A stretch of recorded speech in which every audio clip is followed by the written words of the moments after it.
नमस्कार. सोमवारी भाजपच्या राष्ट्रीय कारणीची यादी जाहीर झाली. या कार्यकारिणीत काही जुन्यांची पदं कायम ठेवण्यात आलं, काहींचं कमबॅक झालं, तर काही नव्या चेहऱ्यांना संधी देण्यात आली. भाजपच्या या नवीन टीममध्ये महिलांचं प्रतिनिधित्वसुद्धा वाढवण्यात आलं. पण ही राष्ट्रीय कारणी जाहीर झाल्यावर आता चर्चा व्हायला लागली आहे, ती केंद्रीय मंत्रिमंडळ विस्ताराची. केंद्रातल्या मोदी सरकारच्या विस्ताराचा पावसाळी अधिवेशनाच्या आधी होईल अशी चर्चा होती.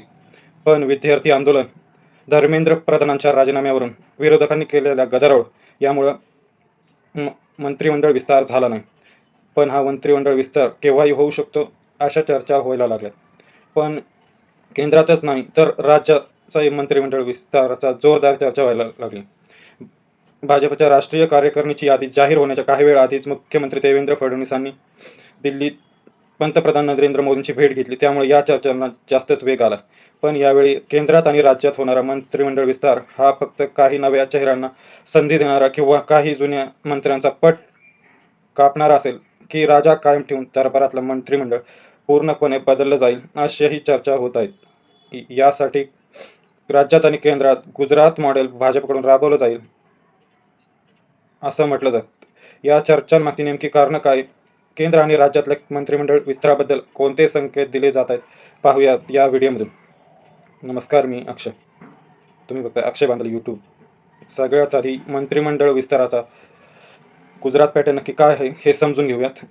2021चा सप्टेंबर महिन्यात त्यावेळी गुजरातचे तत्कालीन मुख्यमंत्री विजय रुपानी यांनी मुख्यमंत्रीपदाचा राजीनामा दिला. त्यानंतर भूपेंद्र पटेल यांनी गुजरातचे मुख्यमंत्री म्हणून शपथ घेतली. पण त्यानंतर गुजरात सरकारच्या संपूर्ण मंत्रिमंडळात मोठा फेरबदल झाला आणि 24 नवीन मंत्र्यांनी शपथ घेतली. मुख्य म्हणजे यामध्ये रुपानी सरकारच्या मंत्रिमंडळातल्या एकाही मंत्र्याला पुन्हा संधी देण्यात आली नाही. मंत्रिमंडळ विस्ताराचा हा no repeat formula Gujarat pattern म्हणून ओळखला जाऊ लागला. यानंतर गेल्या वर्षीसुद्धा गुजरातमध्ये असंच काहीसं घडलं. ऑक्टोबर 2025मध्ये गुजरातचे मुख्यमंत्री भूपेंद्र पटेल यांच्या मंत्रिमंडळातल्या सगळ्या 16 मंत्र्यांनी अचानक राजीनामे दिले. यामध्ये गुजरातचे मुख्यमंत्री भूपेंद्र पटेल आणि इतर 6 मंत्री कॅबिनेटमध्ये कायम राहिले, पण इतर मंत्र्यांना मात्र डच्चू देण्यात आला होता. पण आता केंद्रात आणि राज्यात सुद्धा हाच फॉर्म्युला राबवून मंत्रिमंडळ विस्तार होऊ शकतो असं म्हणण्याची कारणं काय आहेत ते आता बघूयात. यातलं सगळ्यात पहिलं कारण म्हणजे नाराजीचा फॅक्टर दूर करणं. मंत्रिमंडळ विस्तार म्हटलं सगळ्यात मोठं आव्हान असतं ते नाराजीचं. कोणाला मंत्रिपद मिळणार, कोणाला डच्चू मिळणार, कोणाचं खातं बदलणार आणि कोणाला प्रमोशन मिळणार यावरून पक्षांतर्गत नाराजी निर्माण होणं स्वाभाविक आहे. पण गुजरातमध्ये भाजपनं जो प्रयोग केला त्यात या नाराजीला वेगळ्या पद्धतीनं हाताळण्याचा प्रयत्न करण्यात आला. म्हणजे एखाद्या 2 मंत्र्यांना थेट हटवण्याऐवजी सगळ्यांचाच राजीनामा घ्यायचा आणि त्यानंतर नव्याने टीम तयार करायची. तर आपण बघत आहोत की कशा प्रकारे गुजरातचं. त्यामुळे एखाद्या मंत्र्याला डच्चू दिला तर तो केवळ त्याच्या विरोधातला निर्णय आहे असा संदेश न जाता संपूर्ण सरकारच्या पुनर्रचना निर्णय म्हणून ते मांडता येतो. आता हाच फॉर्म्युला केंद्रात वापरला गेला तर मोदी सरकार समोरची काही राजकीय गणितं सोपी होऊ शकतात. अनेक राज्यांमध्ये भाजपचे खासदार मंत्रिपदाच्या प्रतीक्षेत आहेत. विशेषतः ज्या राज्यांमध्ये अलीकडे भाजप किंवा इंडियाने चांगली कामगिरी केली आहे तिथल्या खासदारांना केंद्रात प्रतिनिधित्व देण्याचा दबाव असू शकतो. पश्चिम बंगालमधील तृणमूलच्या 20 खासदारांनी दुसऱ्या पक्षात येऊन भाजपला पाठिंबा दिला.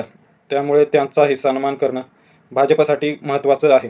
त्याचवेळी आधीपासून मंत्री असलेल्या काही नेत्यांची कामगिरी, निवडणुकीत उपयोगिता, वय, संघटनात्मक जबाबदारी किंवा प्रादेशिक समीकरण पाहून बदल करण्याची गरज पक्षाला वाटू शकते. याचसाठी सगळ्यांचा राजीनामा आणि त्यानंतर नव्याने निवड हा फॉर्म्युला वापरता येऊ शकतो.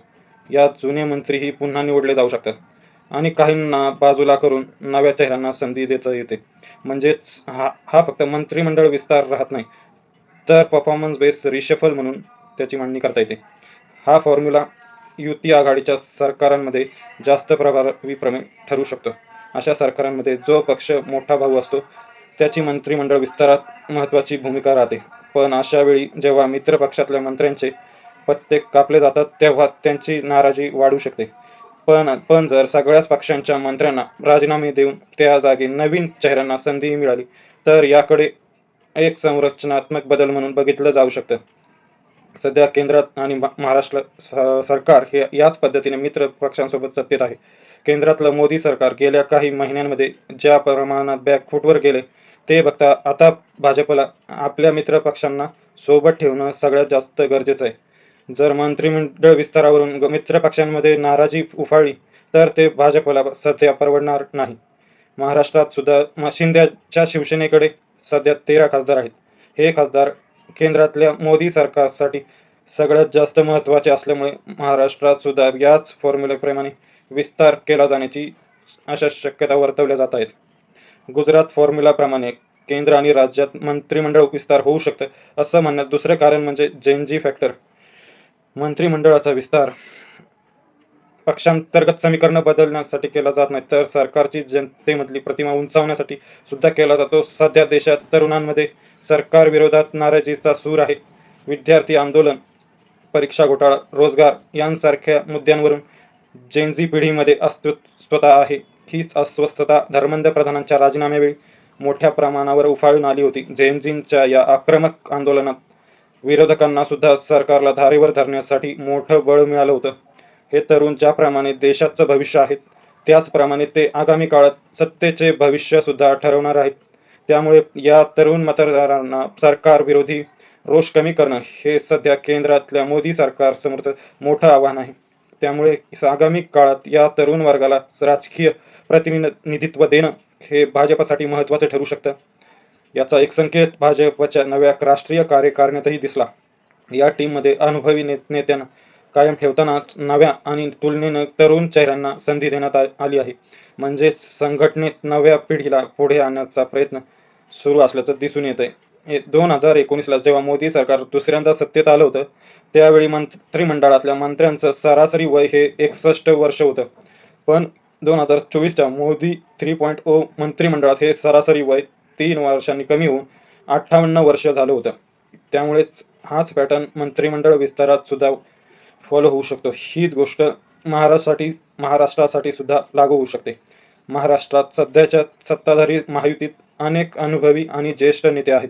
त्यामुळे पुढच्या काही वर्षांसाठी दुसऱ्या फळीचं नेतृत्व तयार करणं भाजपसाठी महत्त्वाचं आहे. मंत्रिपद हे एखाद्या आमदाराला केवळ प्रशासकीय किंवा अनुभव देत नाही तर त्याला राज्यभर राजकीय ओळख निर्माण करण्याची संधी सुद्धा देतं. याआधीच फडणवीस सरकारच्या मंत्रिमंडळाबाबत झालेल्या चर्चांमध्ये ज्येष्ठ नेत्यांच्या जागी तुलनेने तरुण चेहऱ्यांना संधी देण्याचा विचार असल्याच्या बातम्या होत्या. त्यामुळेच तरुणांना मंत्रिमंडळात जास्तीत जास्त संधी देण्यासाठी पूर्ण मंत्रिमंडळात फेरबदल होऊ शकतात अशी चर्चा आहे. गुजरात फॉर्म्युल्याप्रमाणे केंद्र आणि राज्यात मंत्रिमंडळ विस्तार होऊ शकतो असं म्हणण्याचं तिसरं कारण म्हणजे आगामी निवडणुकांसह जातीय आणि सामाजिक समीकरण. मंत्रिमंडळात विस्ताराच्या माध्यमातून भाजपला आगामी विधानसभा निवडणुकांसाठी जातीय, प्रादेशिक आणि सामाजिक प्रतिनिधित्व पुन्हा बॅलन्स करण्याची संधी मिळते. विशेषतः उत्तर प्रदेशसारख्या मोठ्या राज्यात पुढची विधानसभा निवडणूक भाजपसाठी अत्यंत महत्त्वाची आहे. राम मंदिर, चंदा चोरणी, सवर्ण मतदारांची असलेली नाराजी यामुळे भाजपचं उत्तर प्रदेशात टेन्शन वाढलंय. त्यात समाजवादी पक्षाच्या अखिलेश यादव यांनी पीडीए म्हणजेच पिछडा, दलित आणि अल्पसंख्याक यावर फोकस करून 2024च्या लोकसभाला मोठं यश मिळवलं होतं. आता अखिलेश यांनी पीडीए पॅटर्नमध्ये पंडित हे नवीन समीकरण सुद्धा जोडले. त्यामुळे उत्तर प्रदेशात भाजपकडे असलेल्या सवर्ण मतदारांना आपल्याकडे आकर्षित करण्याचा प्रयत्न अखिलेश यादव करतायत. त्यामुळे उत्तर प्रदेशातली जातीय समीकरणं बॅलन्स करण्यासाठी इथल्या जास्तीत जास्त नेत्यांना प्रतिनिधित्व देण्याची भाजपला गरज आहे. पूर्णपणे नवीन मंत्रिमंडळात भाजपला हा बॅलन्स साधता येऊ शकतो. यासोबतच पंजाब निवडणुकींचा विचार करून आम आदमी पक्षातून भाजपमध्ये आलेल्या राघव चड्ढांसारख्या नेत्यांना मंत्रिमंडळात संधी मिळू शकते असं म्हटलं जातं. याचप्रमाणे पुढच्या काळात ज्या ज्या राज्यांमध्ये विधानसभा निवडणुका होणार आहेत त्या राज्यांमधल्या सामाजिक समीकरणांचा विचार करून केंद्रात प्रतिनिधित्व वाढवलं किंवा कमी केलं जाऊ शकतं. एखाद्या समाजास प्रतिनिधित्व कमी असेल तर त्या समाजातील चेहऱ्याला मंत्रिपद देऊन त्यांच्यापर्यंत राजकीय संदेश पोहोचवण्याचा प्रयत्न होऊ शकतो. यामध्ये महिलांचे प्रतिनिधित्व वाढवणं हा सुद्धा महत्त्वाचा मुद्दा ठरू शकतो.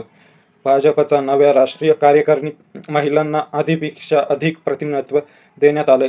त्यामुळे सरकारच्या मंत्रिमंडळात सुद्धा काही नवीन महिला चेहऱ्यांना संधी देऊन महिलांना राजकीय नेतृत्व अधिक स्थान देण्याचा संदेश दिला जाऊ शकतो. आता हीच गोष्ट महाराष्ट्रात सुद्धा घडताना दिसू शकते. सध्या राज्यात मराठा राज्य आरक्षणावरून जरांगे पाटील यांनी अंतिम लढ्याचा इशारा दिला, तर धनंजय मुंडेंसारखे मास ओबीसी लीडर सुद्धा मंत्रिमंडळातल्या कमबॅकच्या प्रतीक्षेत आहेत. त्यामुळे ही जातीय समीकरणं बॅलन्स करणं फडणवीस सरकारसाठी महत्त्वाचं आहे. तसंच यामध्ये महिलांचे प्रतिनिधित्व सुद्धा वाढवलं जाऊ शकतं अशा शक्यता आहे. एकंदरीत केंद्र आणि राज्यातल्या आगामी मंत्रिमंडळ विस्तारात पूर्ण मंत्रिमंडळाची नवीन रचना समोर येऊ शकते, असं आता म्हटलं जातं. याचसाठी गुजरात फॉर्म्युलाचा वापर होण्याची शक्यता आहे. याबद्दल तुम्हाला काय वाटतं? आगामी मंत्रिमंडळ विस्तारात काही धक्कादायक गोष्टी घडू शकतात का?